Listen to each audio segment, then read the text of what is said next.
అర్ధరాత్రి నోయిడాలోని నిర్మానుష్యమైన రోడ్డుపైన అబ్బాస్ కోపంగా నడుచుకుంటూ వెళుతున్నాడు. అతను మాటిమాటికి ఎవరికో కాల్ చేయడానికి ప్రయత్నిస్తున్నాడు. ఎవరో కాల్ లిఫ్ట్ చేయడం లేదు. థ్యాంక్ గాడ్, మొత్తానికి నువ్వు కాల్ లిఫ్ట్ చేశావు. ఈరోజు ఆఫీసులో ఏం జరిగిందో చెప్తే నువ్వు అస్సలు నమ్మవు. సరే అయితే ఉండని, ఇప్పుడు చేయక్కర్లేదు. అరే నేను కామెడీ చేయట్లేదు. నా 2-3 క్రైమ్ రిపోర్ట్స్ ఫ్లాప్ కాగానే ఆ బాస్ డీకే గాడు ఆ భూతాల గురించి రిపోర్ట్ తీసుకురమ్మని నన్ను పంపించాడు. ఇక నువ్వే చెప్పు, ఒక క్రైమ్ రిపోర్టర్కి ఎలా అనిపిస్తుంది? మూఢనమ్మకాల గురించి ఎలా చెప్తాం చెప్పు? అరే సోదరా అబ్బాస్, ఒకప్పుడు రిపోర్టర్ అంటే ఎంతో ఉత్సాహం ఉండేది. ఇప్పుడు కేవలం ఏదో జాబ్ అంటున్నారు. కాబట్టి నువ్వు కూడా దీన్ని జాబ్ లాగే భావించు కదా. బాస్ ఏది చెప్తే అది చేస్తూ ఉండు. అరే కానీ ఇలాంటి దయ్యాల కథలు చెప్పాలంటే మీలాంటి డోడో రైటర్స్ చెప్తేనే బాగుంటుంది. అది నాకు మాత్రం కేవలం క్రైమ్ రిపోర్టే ఇష్టం మిత్రమా. అయితే భూతాల కథలోనే ఒక క్రైమ్ యాంగిల్ తీసుకో నువ్వు, మరియు దాని భయాన్ని ఒక క్రిమినల్ కథతో జోడించు, సరిపోతుంది. నువ్వు చెప్పిందైతే కరెక్టే. సరే సరే నేను వెళ్తాను. సరే సరే అయితే విను, ఈ రోజుల్లో రూల్స్ కాస్త తక్కువగా ఉన్నాయి. కాస్త జనాలకి చెప్పి వీడియోని లైక్ చేయమని చెప్పు, సబ్స్క్రైబ్ చేయమని చెప్పు. ఇంకా కాస్త జాగ్రత్తగా ఉండు. మాట్లాడుతూ ఉండగానే అబ్బాస్ ఫిల్మ్ సిటీ ఔటర్లో చేరుకున్నాడు. అక్కడ రోడ్డు పైన కొన్ని కార్లు మరియు కుక్కలు తిరుగుతూ ఉన్నాయి. అప్పుడే అబ్బాస్ రోడ్డుకి 2 వైపులా చూశాడు. కానీ అతనికి ఏమీ కనిపించలేదు. అతని టెన్షన్ చూస్తే ఎలా అనిపిస్తుందంటే అతను ఎవరి రాక కోసమో వేచి చూస్తున్నాడు అని. ఇక వేచి చూస్తున్న సమయంలో తన లైటర్కి నిప్పంటించి సిగరెట్ వెలిగించాడు మరియు తనలో తాను మాట్లాడుతున్నాడు. ఈడి అబ్బా, కెమెరామ్యాన్ అయితే ఇక్కడికి వస్తాడని బాస్ డీకే గారు చెప్పాడు.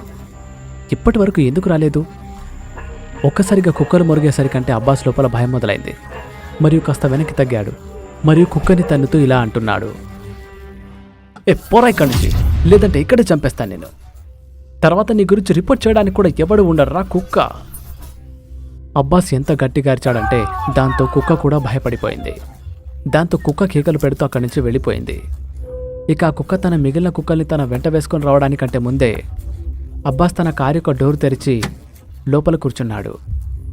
సిగరెట్కున్న బూడిద రాల్చేటప్పుడు అతని దృష్టి కారు యొక్క సైడ్ మిర్రర్ పైకి వెళ్ళగానే అతని వెనక సీట్లో ఒక మహిళ కూర్చున్నట్టుగా ఒక నీడ కనిపించింది. ఆ చీకట్లో ఆమె ఒక నీడలా కనిపిస్తుంది.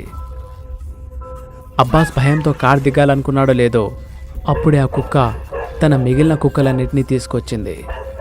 ఇక ఆ కుక్కలన్నీ కలిసి అబ్బాస్ యొక్క కార్ని చుట్టుముట్టాయి. తర్వాత అరుస్తూ ఉన్నాయి. ఇక అతని పరిస్థితి ముందు నొయ్యి వెనక గొయ్యి అన్నట్టుగా తయారైంది. అతనికి వెనక్కి తిరిగి చూసే ధైర్యం లేదు. ఒకవేళ కారు నుంచి గనక దిగితే ఆ కుక్కలతన్ని వదిలిపెట్టవు. అతని పరిస్థితి ఎలా తయారైందంటే అసలు అప్పుడు ఏం చేయాలనేది అతనికి అర్థం కావడం లేదు.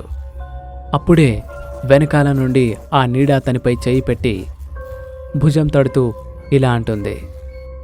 భయపడకు అబ్బాస్, నేను నీతోనే ఉన్నాను కదా. యా అల్లా, ఈమె నుండి కాపాడు, ఈ రాక్షసు నుండి కాపాడు.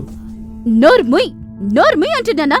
ఇలా కుక్కలకి నక్కలకి భయపడుతుంటే ఒక రిపోర్టర్గా ఎలా పని చేస్తావరా? ఇలా చెప్పాక వెనక సీట్లో కూర్చున్న మరియం లైట్ ఆన్ చేసింది. వెనకాల కూర్చున్న అందమైన అమ్మాయిని చూసి అబ్బాస్ రిలాక్స్ అయ్యాడు.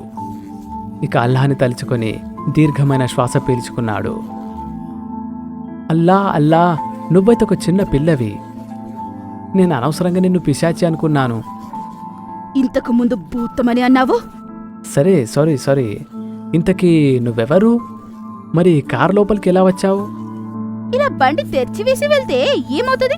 ఎవరో ఒకరు లోపలికి దూరుతారు. ఇంకా నయం, నేను నీ కెమెరామ్యాన్ని. నేనొచ్చాను కాబట్టి సంతోషించు, లేకపోతే ఈ పాటికి కారు దొంగిలించేవారు. అరే నువ్వు కెమెరామ్యాన్ కాదు, నువ్వు గాల్వి. ఇంత అందంగా ఉన్నావు కాబట్టి కాస్త మోడలింగ్ లాంటి ఏదైనా చెయ్యు. ఈ రిపోర్టింగ్ కోసం కెమెరా తీసుకుని ఏం తిరుగుతావు? నువ్వు ఏదో ఒక కొత్త పని చూసుకోవాలనిపిస్తుంది నాకు. ఒక క్రైమ్ రిపోర్టర్ పని చెయ్యడానికి నీకు అర్హతే లేదు. ఇలా భయపడితే ఎలా పని చేస్తావు? పద, సరే వెళ్ళు. అబ్బాస్ కార్ స్టార్ట్ చేసి ఆ కుక్కలన్నింటినీ భయపెడుతూ వెళ్ళిపోయాడు. దాదాపు 1000 కిలోమీటర్ల ప్రయాణం ఉందది. మధ్యప్రదేశ్లోని బైతూన్ ప్రాంతానికి వెళ్లారు. అక్కడ ప్రతి సంవత్సరం ప్రతి అమావాస్య రాత్రి రోజున నర్మదా తీరాన భూతాల జాతర జరుగుతుంది. ఇక అబ్బాస్ సైలెంట్గా తన కార్ని నడుపుతూ ఉన్నాడు. ఇక వెనకాల మరియం మొబైల్ చూస్తుంది. నువ్వు డోడో టీవీ చూస్తావా? రోజూ చూస్తాను, కానీ పంచం ప్రకాష్ కొత్త సిరీస్ రిలీజ్ అయింది కదా, అందుకే మళ్ళీ చూస్తున్నా. బాగుంటుంది. అన్నట్టు ఇంతకీ నీ పేరేం చెప్పావు? ఇప్పటిదాకా నేను ఏమీ చెప్పలేదు. మరైతే ఇప్పుడు చెప్పు. మరియం, నా పేరు మరియం. పేరు వినగానే అబ్బాస్ కారు ఆపేశాడు. హైవే మధ్యలో ఎక్కడ చూసినా ఎవరూ కనిపించడం లేదు. ఒక మనిషి కాదు కదా, పిట్ట కూడా కనిపించడం లేదు. ఆ ప్రాంతం ఎంత నిర్మానుష్యంగా ఉందంటే అక్కడ కుక్క కూడా కనిపించడం లేదు. హైవే మధ్యలో శబ్దం చేస్తున్న కారు యొక్క ఇండికేటర్ కూడా ఒక భయంకరమైన వాతావరణాన్ని సృష్టించింది. మరేంకి అర్థం కావటం లేదేంటంటే ఒక్కసారిగా ఆమె పేరు వినగానే అబ్బాస్కి ఏమైంది, అతను కారు ఎందుకు ఆపేశాడు? అబ్బాస్, అబ్బాస్ ఏమైంది? అబ్బాస్ నీకు ఏమైంది? ఎందుకు కారు ఆపావు? చెప్పు అబ్బాస్, ఏమైంది? నేనేం చెప్పను మరియం. అబ్బాస్ మాటలు విన్నాక మరియం ఒక్కసారిగా షాక్ అయింది. ఎందుకంటే అతను మొదటిలా లేడు. అతని స్వరం ఎలా తయారైందంటే ఒక రాక్షసుడి స్వరంలా మారింది. అతనికి ఏమైంది అని మరియం అతని భుజంపై చేయి వేయగానే అతను ఒక్కసారిగా వెనక్కి తిరిగి చూశాడు. అతన్ని చూడగానే మరియం కేక పెట్టేసింది. అతని కనురెప్పలు నిటారుగా ఉన్నాయి, కళ్ళు తెల్లగున్నాయి. ఇక అతని మొహంలో ఒక రాక్షసుడిలా నవ్వు కనిపిస్తుంది. చెప్పు మరియం, ఏం చెప్పమంటావు? అరే, నువ్వు భయపడుతున్నావా? ఇప్పటి వరకైతే నేను ఏమీ చెయ్యలేదు, కానీ ఇప్పుడు మొదలు పెడతాను. వద్దు, వద్దు, నో, వద్దు. మరియం కేకలు పెడుతూ కళ్ళు మూసుకుంది మరియు ముఖాన్ని మోకాళ్లలో పెట్టుకుంది. ఎందుకంటే భయంకరమైన ఆ ఘటనని చూడకుండా ఉండాలని అలా చేసింది. కానీ మారిపోయిన అబ్బాస్ అతని భయంకరమైన మాటలతో ఆమెను భయపెడుతున్నాడు. ఆమె మెడ నుండి ఏ విధంగా రక్తం తాగుతాడో చెప్తూ భయపెడుతున్నాడు. మరియు మెల్లిమెల్లిగా ఆమె శరీరంలో ఉన్న రక్తం మొత్తాన్ని తాగేసి ఆమెని చంపేస్తాడు. కారులో నిశ్శబ్దం అలముకుంది. మరియం ధైర్యం చేసి తన తలని మోకాళ్ళ నుంచి బయటకు తీసింది. చూస్తే ముందు డ్రైవర్ సీట్లో ఎవరూ లేరు, కారు ముందు కూడా ఎవరూ లేరు. ఇంతకీ అబ్బాస్ ఎక్కడికి వెళ్ళాడు అనేది ఆమెకి అర్థం కావడం లేదు. అప్పుడే ఆమెకేదో విచిత్రమైన అనుభూతి కలిగింది.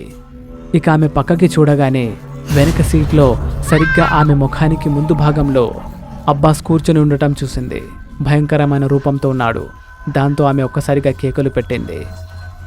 ఆమె డోర్ తెరిచి వెళ్ళే ప్రయత్నం చేస్తుంది, కానీ కారు యొక్క డోర్ ఓపెన్ కావడం లేదు.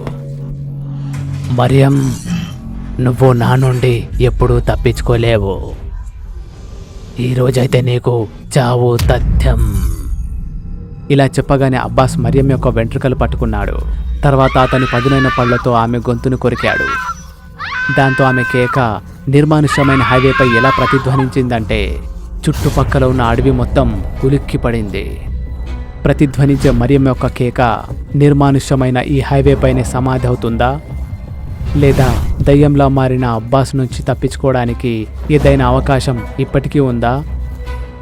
ఇంతకీ మరియంకి ఏం జరిగింది? చూడండి డూడు టీవీ యొక్క లేటెస్ట్ స్టోరీ భూతాల జాతరలోని తర్వాత భాగంలో. ఇలాంటి భయంకరమైన కథలు మరిన్ని చూడాలనుకుంటే డూడు టీవీ తెలుగుకు సబ్స్క్రైబ్ చేసుకోండి. ఒకవేళ మీ దగ్గర ఇలా భయపెట్టించే కథ గనక ఉంటే ఇప్పుడే ఆ కథను మా మెయిల్ అడ్రస్కు పంపించండి. ఒకవేళ పంపితే తరువాత వచ్చే కథ మీ కథే అయ్యుంటుందేమో.